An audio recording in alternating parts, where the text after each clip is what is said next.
This is a true story. The reconstructions are based on original cockpit voice recordings and eyewitness accounts.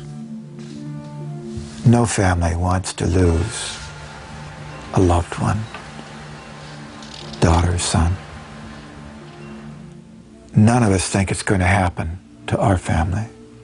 We read about these horrible crashes and we think, thank God, you know, and chances are it won't happen to us. The odds are in our favor.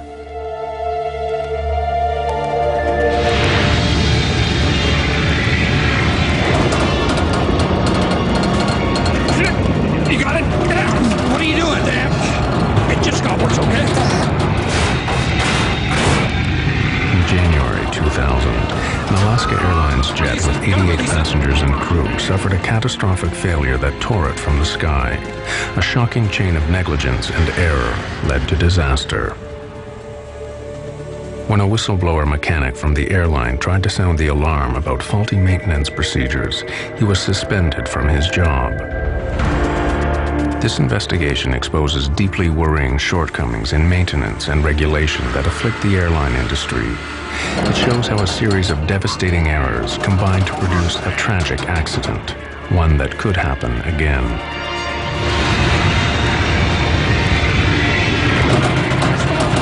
Release it.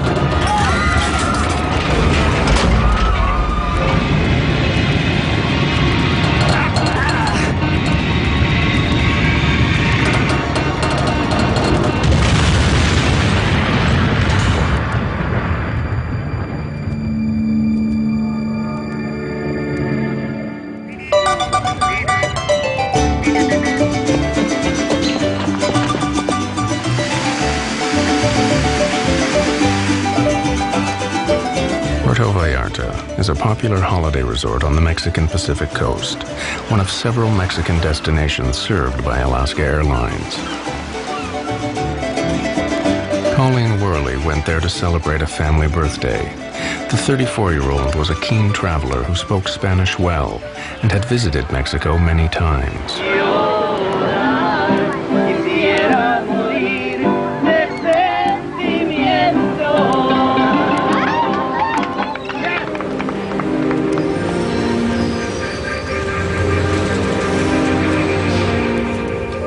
Colleen and the other holidaymakers returning from Puerto Vallarta settle in for the 3 hours 45-minute flight to San Francisco. In the warm afterglow of their holidays, they are looking to the future. Colleen and her fiancé, Monty, were planning to start a family later that year. Be ready for taxi at 5. The pilots on Flight 261 are very experienced. Both Captain Ted Thompson and First Officer Bill Tansky have thousands of hours flying MD-80s. They know the plane well. The MD-83 is one of a successful and popular family of rear-engined low-flying planes. Originally launched in 1980, over 1,100 were delivered worldwide. Flaps. Check, confirmed. Spoilers. Check. Arm. But on January 31st, 2000, as they prepared Flight 261, Thompson and Tansky had no idea that deep in the plane's tail lay a crucial weakness. Take off.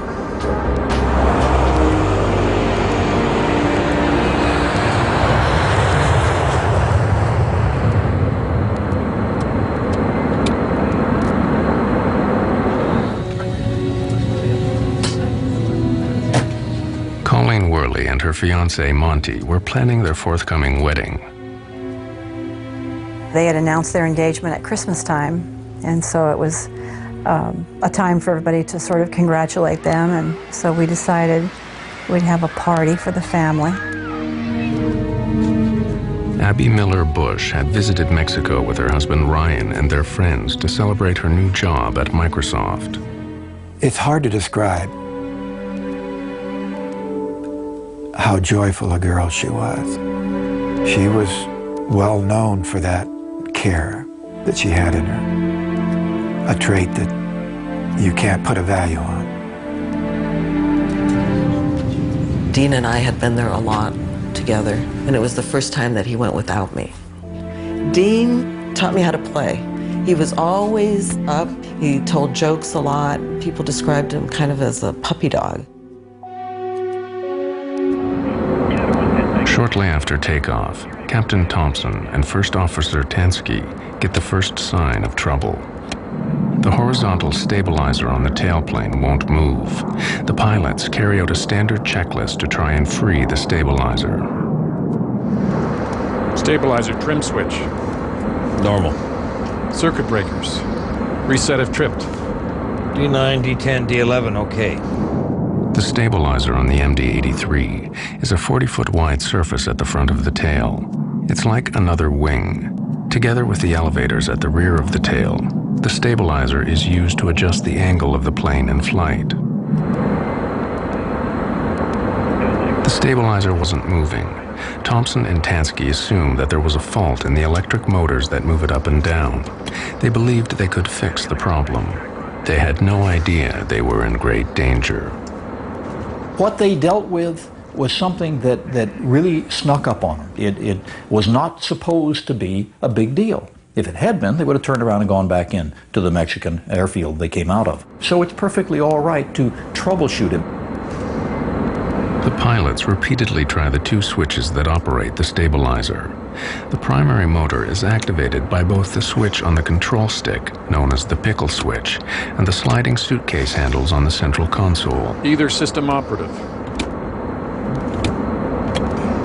No. Both systems inoperative. Consider stab jam. Do not use autopilot. Check. The jam stabilizer is pushing the aircraft down toward the ground. At 28,500 feet, the pilots switch off the autopilot and fly the plane manually. They have to pull back hard on the control column to push the nose of the plane up. This requires considerable physical effort by the pilots. The plane climbs for the next 7 minutes to its cruising altitude of 32,000 feet. As they fly up the coast, the pilots contact their airline's maintenance department for assistance. Maintenance, we need to know if any faults like this got reported recently for this aircraft. Whether there are any switches that we might not be aware of that can get those motors turning again? Roger 261. I Have verified no history on your aircraft in the past 30 days. Yeah, we didn't see anything in the logbook. I use the example of the average layman, I think, can understand. If you try to start your car and it doesn't crank, you try jiggling the key in the socket and then try it again. And I think that the crew was probably understandably going through a lot of these, well, maybe it'll work now, or let's try this, let's try that. The pilots need to think about what will happen when they descend for landing. How will the plane behave? Will they be able to control it? But several minutes after requesting help from the ground, they are getting no advice. As Flight 261 approached Los Angeles off the coast, the problems on board were about to get far worse.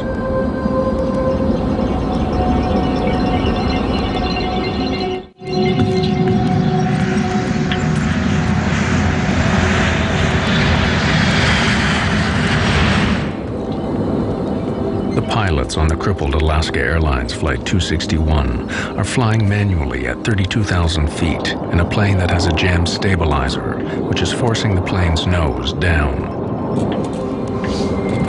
The pilots have another go at freeing up the jam stabilizer. They switch on both the electric motors that control it. This will click it off. Holy!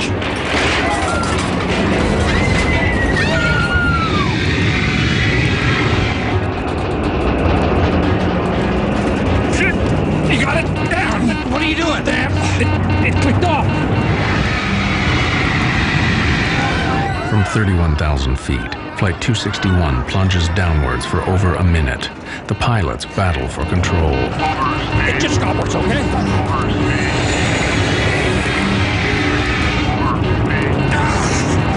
You're stalled.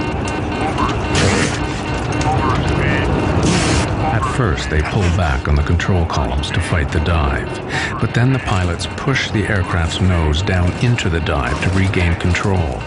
It's a risky maneuver, pushing the plane's dive to 350 miles per hour. You gotta release it! You gotta release it! The pilots slowly bring the plane back under control and bring the plane out of its dive.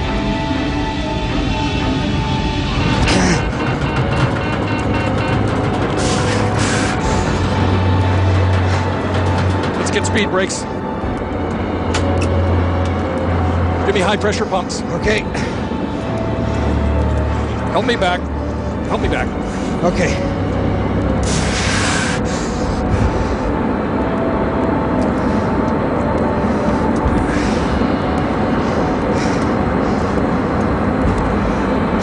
Center Alaska 261. We're in a dive here. I've lost control. Vertical pitch. Alaska 261, say again, sir. Yeah, we're out of 26,000 feet. We are in a vertical dive. Not a dive yet, but we have lost vertical control of our airplane.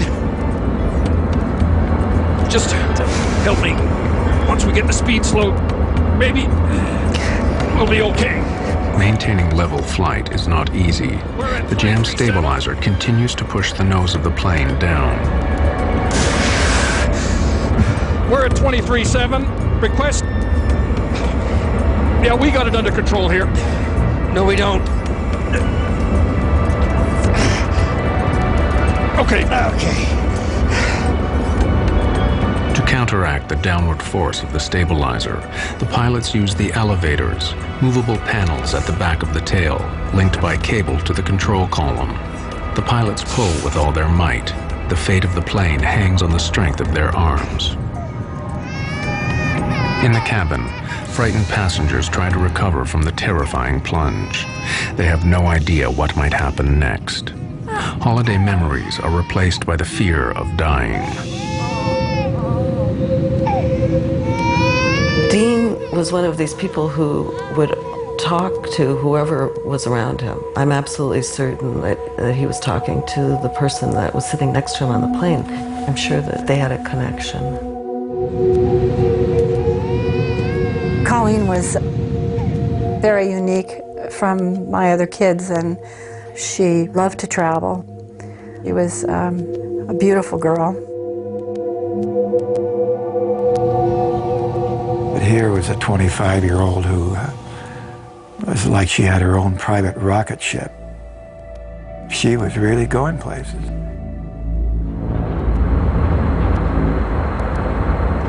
In the cockpit, the pilots fight to control the plane's speed so that they can land. They've got a handful of airplane. They get her stabilized, and they're now in a situation where they make the decision properly to go in on an emergency landing to Los Angeles International. Let's take the speed brakes off. No, leave them there. It seems to be helping. Damn. Okay, it really wants to pitch down. Okay. Don't mess with that. I agree with you. With the plane under temporary control, the pilots make the fateful decision to do some more troubleshooting. They need a block of clear space around the aircraft in case they lose control again. They contact air traffic control. Alaska 261, say your conditions. 261. We're at 24,000 feet, kind of stabilized. We're slowing down here, and we're going to do a little troubleshooting. Can you give me a block altitude between 20 and 25? Alaska 261, maintain block altitude flight level 200 through flight level 250. The pilots now have clear airspace above and below the plane. They try to figure out their next move. You got the airplane. Let me just try it. Okay. How hard is it? I don't know. My adrenaline's going. It was really rough back there for a while. Yeah, it is. Whatever we did is no good. Let's not do that again. Yeah, it went to full nose down. It's worse than it was before? Yeah, we're in much worse shape now. The pilots know this is no mere electrical problem. From what they've experienced, they assume the stabilizer is now jammed. I think it's at the stop, full stop, and I'm thinking, can it get any worse? But it probably can.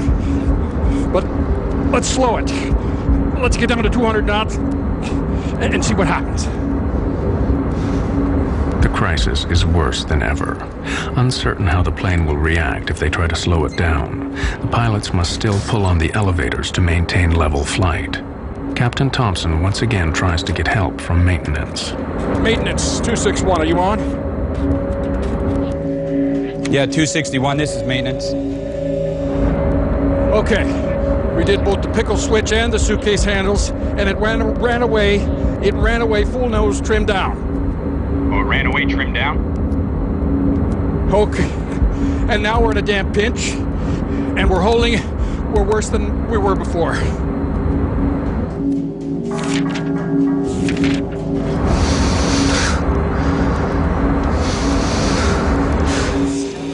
You're getting full nose trimmed down, but you don't get No nose trim up, is that correct? That's affirmed. We went to full nose down, and I'm afraid to try it again to see if it would go in the other direction. Okay, well, your discretion. If you want to try it, that's okay with me. If not, that's fine. See you at the gate. As important as it is to have that ground contact with people with maintenance manuals and experience on the ground and the ability to call up the manufacturer, it's not always going to give you a magic answer. The crew had already gone through every logic tree they possibly could think of. Maintenance clearly does not appreciate the significance of the situation, and this is the last the crew will hear from them. No one can help the pilots now, as they struggle with the plane's jammed stabilizer.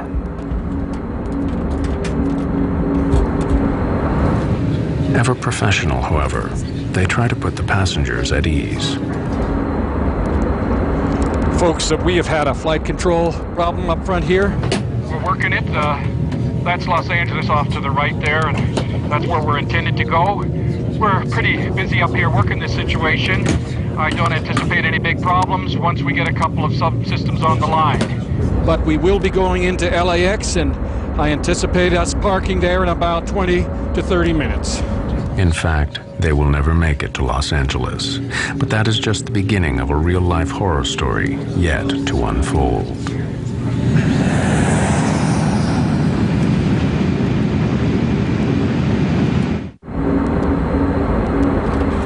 After the terrifying 8,000 feet plunge downwards, Alaska Airlines 261 has now leveled out.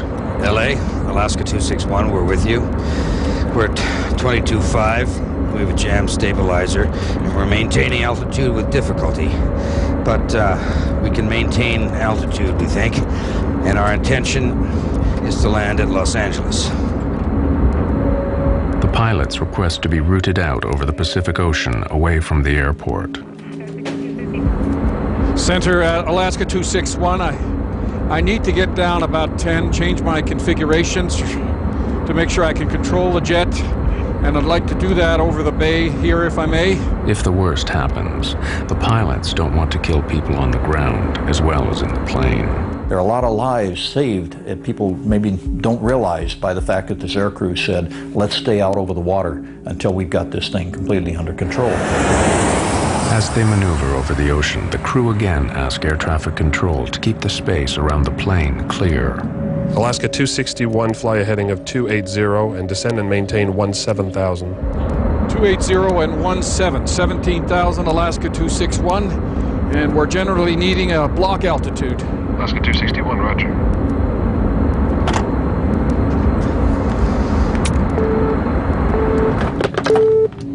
I need everything picked up and everybody strapped down. The pilots concentrate on trying to fix the plane, even though they don't know what will happen. Test flying now. How's it feel? It's wanting to pitch over more. Okay, get some power on. I'm at 250 knots. Real hard? No, actually, it's pretty stable right here, see, but we got to get it down to 180. The pilots try to slow the aircraft down to landing speed without losing control. But as they inch their way toward a solution, every move they make could have fatal consequences. The only hope for the passengers is that the pilot's skill and experience can get the plane to Los Angeles Airport. It's on the stop now, it's on the stop. Not according to this, it's not. As one effort after another fails, the crew wonder if the stabilizer is damaged. The trim might be, and then it might be if something's popped back there. Yeah. It might be mechanical damage, too. I think if it's controllable, we ought to just try and land it. Think so? Okay, let's head for LA. But just as they prepare to land in Los Angeles, something gives way in the tail of the plane. Did you feel that? Yep. Okay, give me slats. This is a bitch. Is it? Yeah.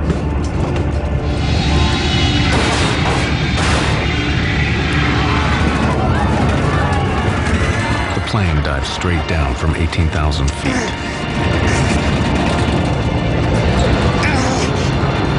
To avoid collisions, Los Angeles Control has warned the pilots of nearby planes that Alaska 261 is in difficulty. These pilots now report back to the tower. That plane has just started to do a big, huge plunge. Yep. Yes, sir. He is definitely in a nose-down position, descending quite rapidly. Definitely out of control.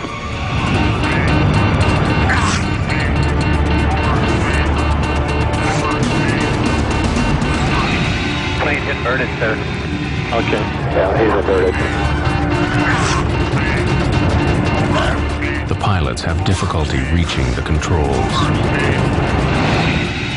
The plane is upside down, but they believe they might be able to roll the plane out of the dive.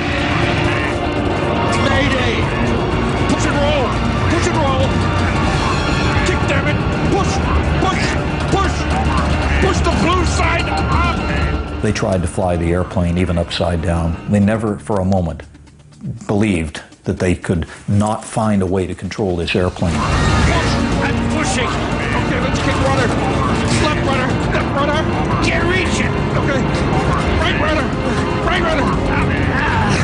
Plane was being knocked from side to side. It turned upside down. It was spinning. Persons were being thrown against the walls of the plane, falling out of their seats, and the cockpit voice recorder screaming unbelievable, horrible last few minutes of their lives. Are we flying? We're flying! We're flying! Tell them what we're doing. Let me just... damn. At least upside down, we're flying. Yeah. And it was so violently upside down that the pilots were hanging from their shoulder straps. Passengers don't have shoulder straps.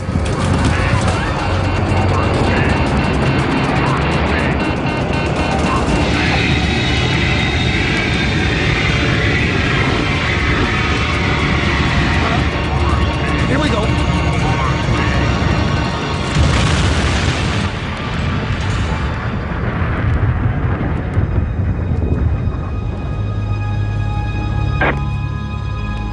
And he just hit the water. Yes, sir. He hit the water. He's down.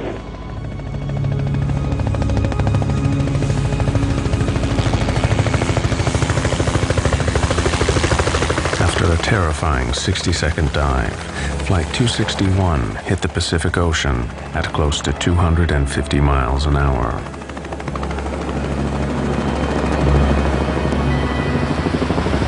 Rescue helicopters were soon at the crash site, but there were no survivors. The plane had broken up on impact. 88 passengers and crew, including 3 young children, died instantly.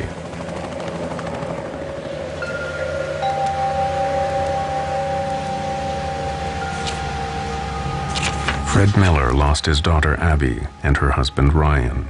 These people suffered on the way down. This was not a pretty way to die. One witness said it spun at times, almost like a top. And he said, to think people, somebody who has a life to live is in there, dying. He says it's one of the most horrifying memories I'll ever have.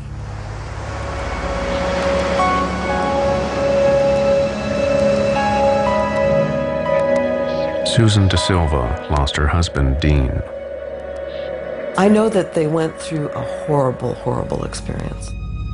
This was a violent end these people suffered. There were no bodies that were intact or even close to intact. And they were conscious for a long time before it all came apart. Colleen Worley died along with her fiancé, Monty. As a mother, keep waiting for your child to come home. And Colleen had traveled so much in her life that it was unusual not to have her just walk in the door. All this time you're thinking something caused this, something made this happen, and I want to find out who's responsible for this.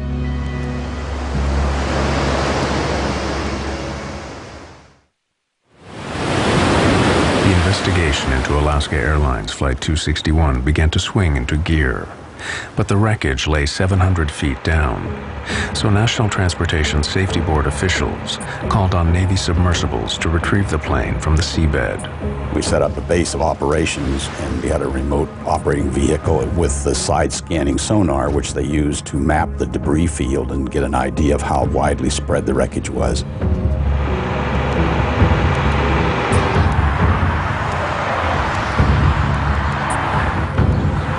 At the National Transportation Safety Board headquarters in Washington, the investigators' immediate concern was to find out what had brought the plane down. The first clues came from the cockpit voice recordings. LA, Alaska 261, we're with you. We're at 22.5. We have a jam stabilizer, and we're maintaining altitude with difficulty. We immediately suspected some problem in the tail of the airplane, which is where the controls are. Something was wrong back there, and that was the key piece of wreckage to look for.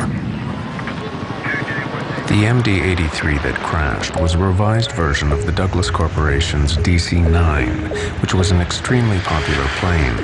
Over 2,000 were delivered to airlines worldwide. The engines were at the rear of the plane, and the distinctive T-shaped tail was an essential element of the design. In a big turbojet aircraft, one of the rather brilliant elements of the design is that since you're going to be loading passengers and cargo, you want to be able to have that aircraft loaded a little nose heavy or a little tail heavy. Well, in order to do that, you actually had to have that entire stabilizer moving.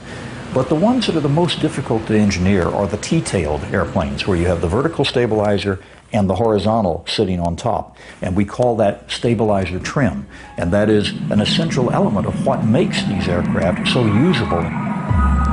In the MD-83, a motorized jack screw in the tail moves the horizontal stabilizer up and down.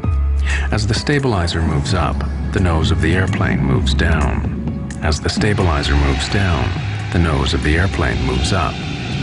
But what role had the over 70 centimeters long jack screw played in the loss of Flight 261? The investigators were anxious to inspect it as soon as it was recovered from the seabed. The jack screw wasn't mated with the nut that it screws into. It was just by itself, and the nut was found in another piece of structure a few feet away from where the jack screw was. To have a screw separate itself from a nut with very thick threads surprised us.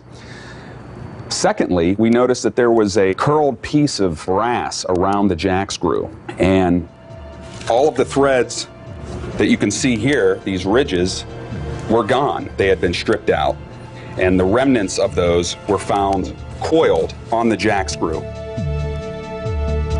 Once the thread had been stripped off the nut, the jack screw could no longer turn. The pilots could not have known the real nature of the problem.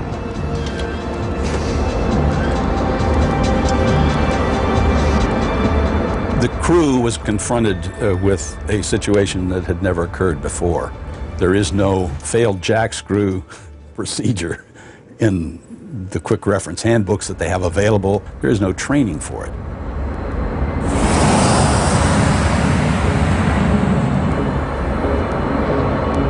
When the jack screw jammed, the pilots were unable to adjust the stabilizer. We felt that it was due to the fact that these nut threads had worn away, and it was just too hard for that jack screw under the power of the electric motor to turn. That gave the flight crew an indication that there was a problem. The crew knew they had a problem in the tailplane, but they had no idea what. Two motors controlled the jack screw, and they tried each of them in turn. But the pilots' attempts to free the jam stabilizer made their situation worse. We're at 23.7. Request. Yeah, we got it under control here. No, we don't.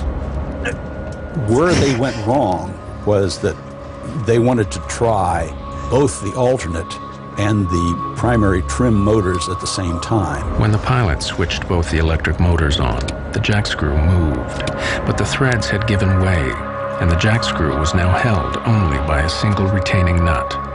From this point on, the plane was doomed.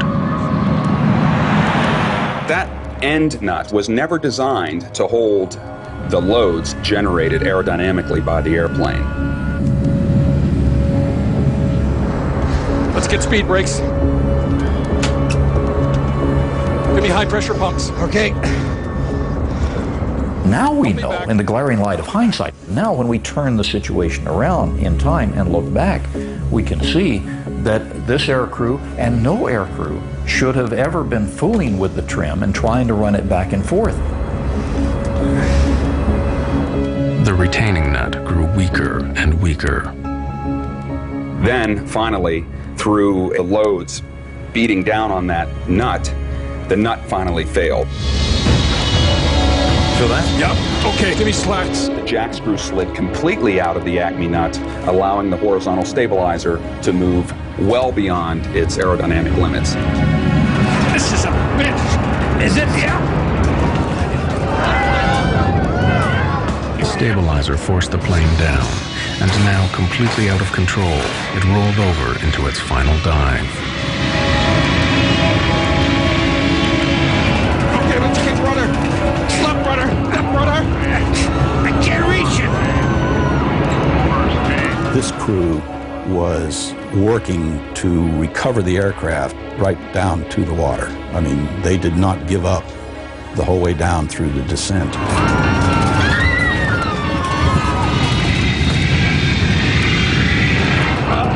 Here we go.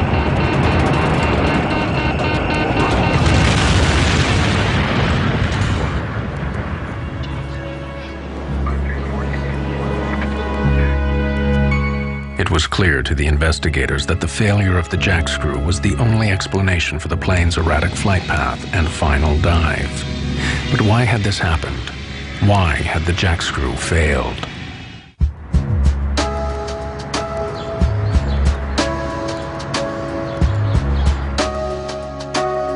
The investigators began looking deeper and deeper into the condition of the faulty jack screw on Alaska Airlines Flight 261. What had caused it to fail? There was no lubrication or visible grease on the working area of the screw. That was surprising and strange.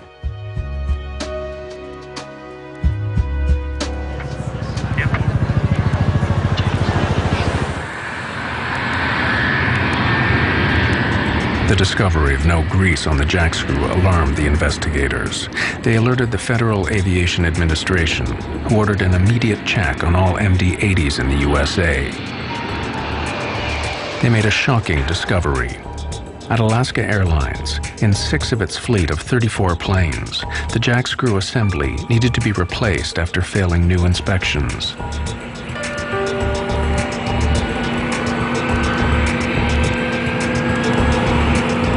No grease is the culprit. No grease or inadequate grease is the only thing that can give you that wear rate. A simple lack of grease led to the failure of the jack screw and the loss of 88 lives. But why did this happen at Alaska Airlines? The investigators' attention now switched to the company's maintenance program. What emerged was deeply worrying. We interviewed all the mechanics who had worked on these airplanes. We knew that they had been falsifying records or not doing the work they had indicated. The mechanics at Alaska indicated that they were pressured to keep the planes in the air, or that their recommendations were overruled by supervisors. Some alleged that records were altered to show work done that was not done. Alaska has long been one of America's most successful airlines, but in the early 1990s, the economic downturn began to hit the company hard. Its response was to slash costs to revive its fortunes. Alaska Airlines began flying the planes more intensively. It sharply increased the average daily use of its fleet. Keeping the planes in the air earning money put maintenance schedules under pressure.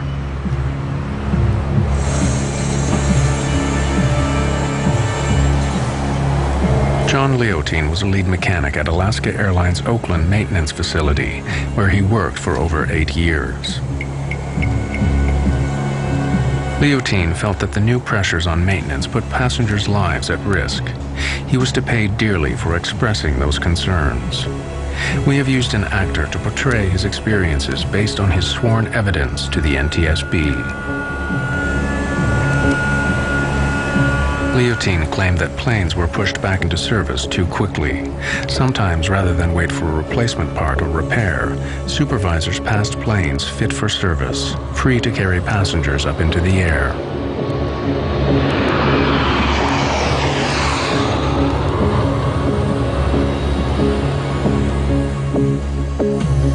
In October 1998, over 15 months before the crash, John Leontine became so worried that he did something that would change his life forever.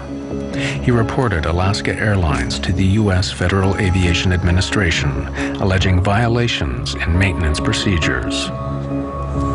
There were very few voices at Alaska who had concerns about the maintenance. There should have been more, and there should have been people listening.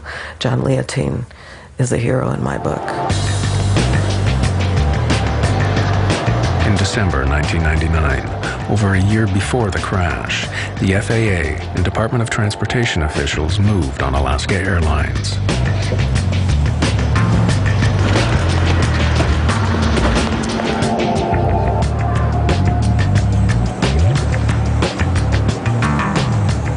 The case was referred to federal prosecutors, and the FBI raided Alaska's maintenance facilities and seized thousands of records. The raid was the opening shot in a federal grand jury investigation which would last 3 years. No criminal charges were brought against the company. Alaska Airlines officials denied that any unsafe planes were put into service or that passengers' lives were ever at risk. But the investigation revealed hundreds of violations of federal regulations. Alaska Airlines was fined. The FAA insisted on changes to the company's maintenance and safety procedures. The FAA also suspended 2 supervisors for falsifying records.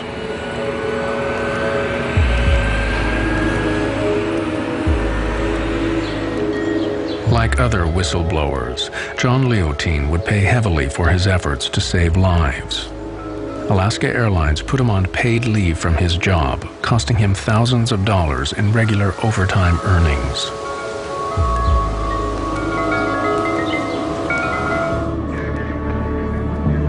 Then, in January 2000, John Leontine saw his worst nightmare come true.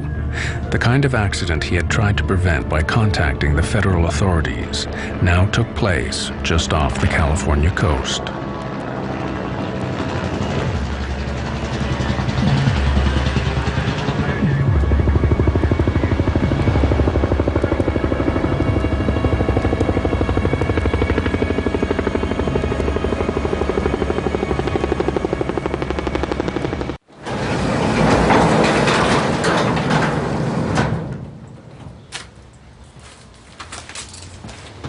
After the crash of Flight 261, mechanic John Leontine went back to his own work records.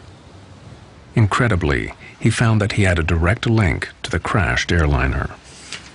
Over 2 years before, at the plane's last overhaul, he had ordered the jack screw on this particular aircraft be replaced. He then went off shift. When investigators examined the record, they found that Leontine's recommendation had been overruled by the next shift and the plane put back into service. It would be 2.5 years before the next overhaul, but time ran out. 2 months before the overhaul was due, Flight 261 crashed.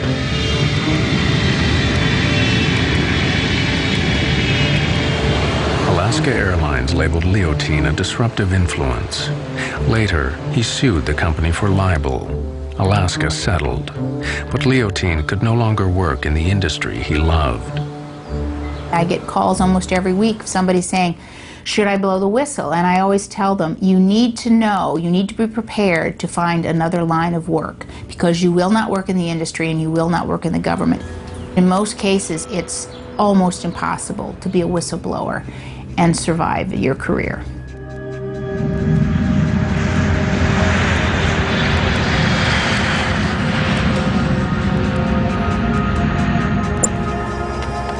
As the investigators continued their work into Flight 261, they made another disturbing discovery about the drive to cut costs at Alaska Airlines. To keep planes flying more intensively, Alaska had dramatically extended the intervals between service. This was significant because when a plane is designed, every part has a schedule listing when it is serviced and when it must be replaced.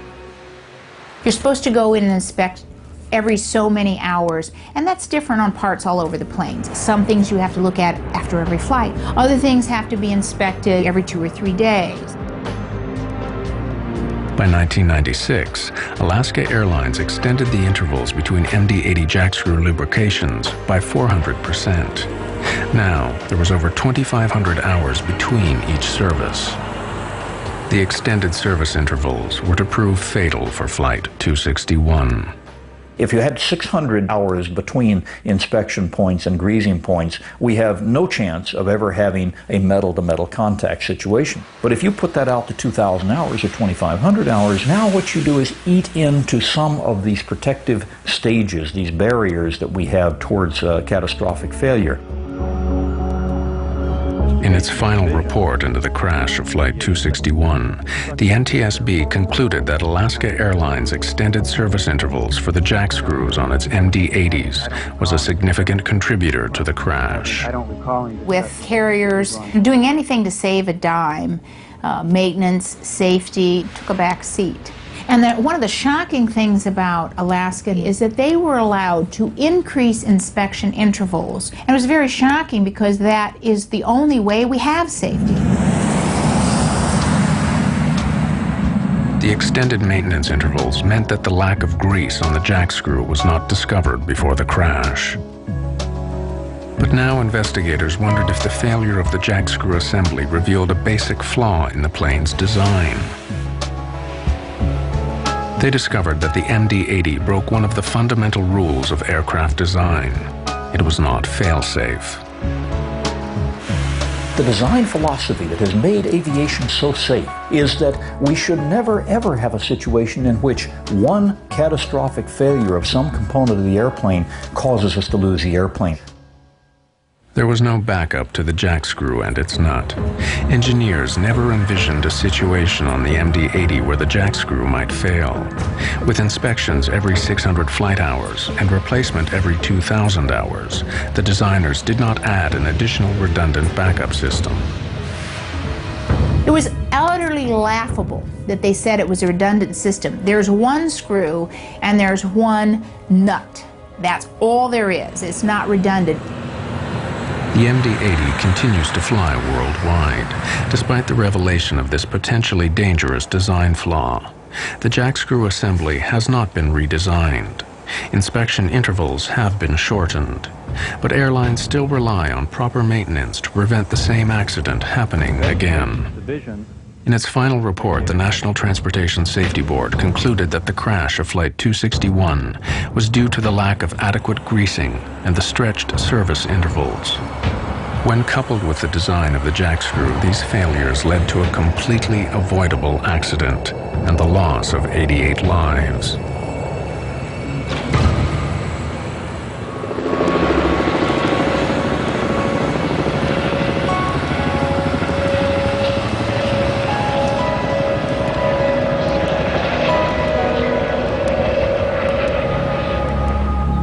3 years after the crash of Flight 261, the relatives and friends of the dead dedicated a permanent memorial at Port Hueneme, close to the crash site. Janice Stokes.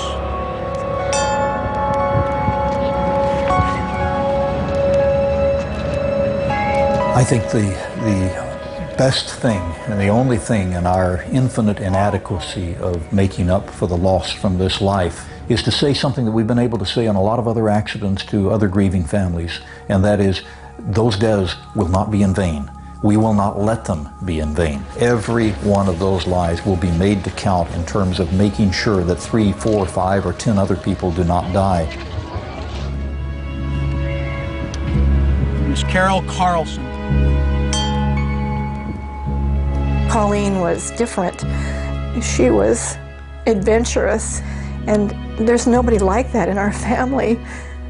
And I don't know what we can do except to remember Colleen and to live our lives now a little bit better for her. You know, when I was growing up, we didn't wear seatbelts. There weren't even seatbelts in cars. And now we know that we need to wear seatbelts. We didn't know that much about smoking cigarettes, and now we know that we can't smoke cigarettes. Well, there's a lot to learn about airline safety, too. Ryan Bushy. None of us are the same anymore. It's like walking into a giant storm.